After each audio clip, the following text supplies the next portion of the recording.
Bienvenue à tous dans cette édition de Getingo sur TOTV Africa. Le retour du Mali, du Burkina Faso et du Niger au sein de la CEDEAO a constitué l'un des points centraux des discussions entre Bola Tinubu, président en exercice de la CEDEAO, président du Nigeria, et le président allemand Frank-Walter Steinmeier en visite à Abuja au Nigeria. Selon Bola Tinubu, l'institution sous-régionale poursuivra ses négociations en vue du retour de ces trois pays dans le but de préserver le bien-être de leur population. Il a également laissé entendre que la diplomatie et la sagesse guideraient le processus de réintégration de ces pays au sein de l'organisation sous-régionale. Notre relation de respect mutuel se poursuivra pendant que nous réévaluons la situation dans ces trois pays, a affirmé Bola Tinubu avec insistance.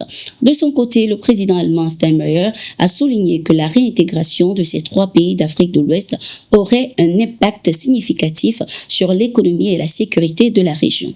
Insistant sur l'importance de la coopération régionale dans le développement mondial, le dirigeant allemand a précisé que des plans d'urgence devraient être envisagés pour la coopération économique future au sein de la sous-région africaine. À l'approche de la date de retrait officielle des pays de l'AES de la CEDEAO, les chefs de l'institution sous-régionale redoublent d'efforts pour empêcher un retrait définitif des trois pays, dont le Mali, le Burkina Faso et le Niger.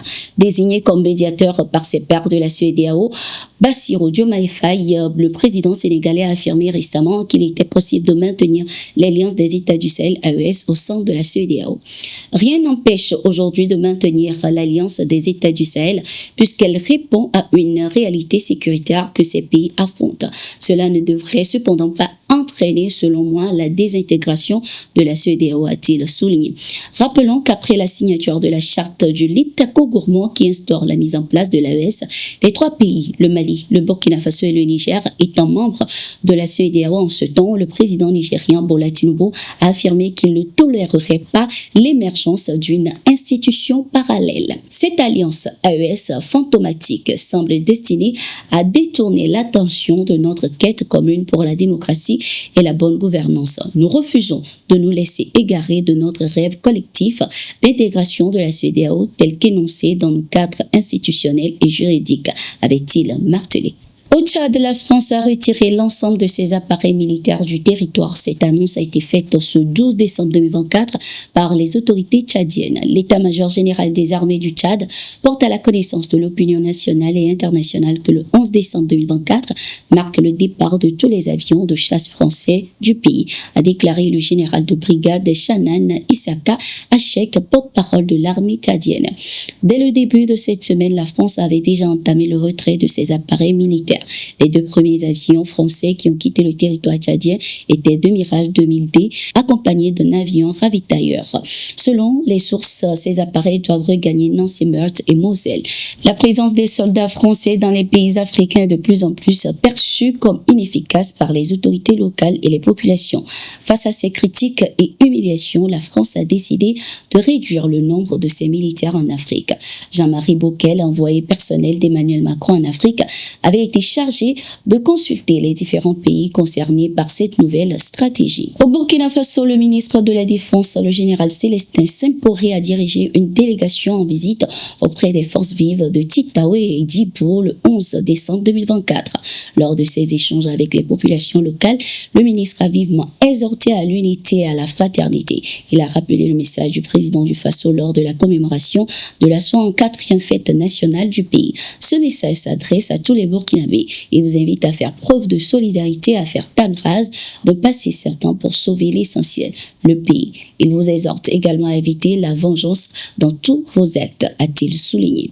Concernant la situation sécuritaire et la stabilité du pays, le général Sempore a lancé un appel aux citoyens qui se sont armés contre leurs frères et les forces armées, les incitant à revenir sur la voie de la paix. Après ces déclarations, les populations ont exprimé leur gratitude envers le gouvernement pour les efforts déployés et ont formulé des doléances que la délégation gouvernementale s'est engagée à examiner. Au Mali, le général Abdoulaye Maïga, Premier ministre, a eu une rencontre avec les journalistes ce 12 décembre 2024 à la Maison de la Presse. Il s'agissait pour lui de mener des échanges francs avec les médias et de souligner le rôle clé des journalistes dans la diffusion de l'information et la mobilisation de l'opinion publique autour des projets de développement nationaux. Le Premier ministre a exprimé également sa volonté de renforcer la transparence et la coopération avec la presse afin d'assurer une couverture médiatique objective et responsable. Le président de la Maison de la Presse, pour sa part, a évoqué 3 principaux obstacles auxquels la presse malienne est confrontée, notamment la liberté de la presse, la révision des textes régissant le cadre juridique des médias et la question de l'aide à la presse. Bandougo Dante est également revenu sur des cas d'enlèvement, d'assassinat et de fermeture de médias par des décisions extrêmes prises par l'instance de régulation, citant notamment le cas de Joliba. Le Premier ministre malien a assuré les journalistes que leurs préoccupations seraient prises en compte. En fin de mission, l'ambassadrice d'Algérie, Selma Baka Mansouri, a rencontré le président du Faso, le capitaine Ibrahim Traoré, ce 12 décembre 2024. La diplomate avait pour mission de transmettre un message de son président Abdelmadjid Tebboune à son homologue burkinabé. Elle a également dressé un état des lieux de la coopération entre les deux nations, unies par une histoire et un avenir commun. Cette rencontre a permis d'identifier des voies pour renforcer la coopération dans des secteurs tels que la défense, l'éducation, le développement socio-économique et les questions humanitaires.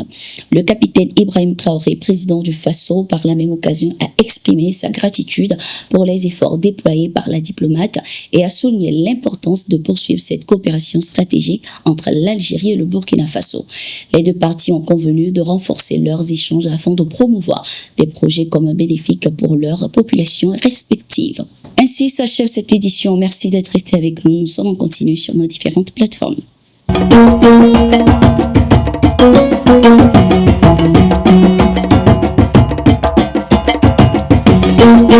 you.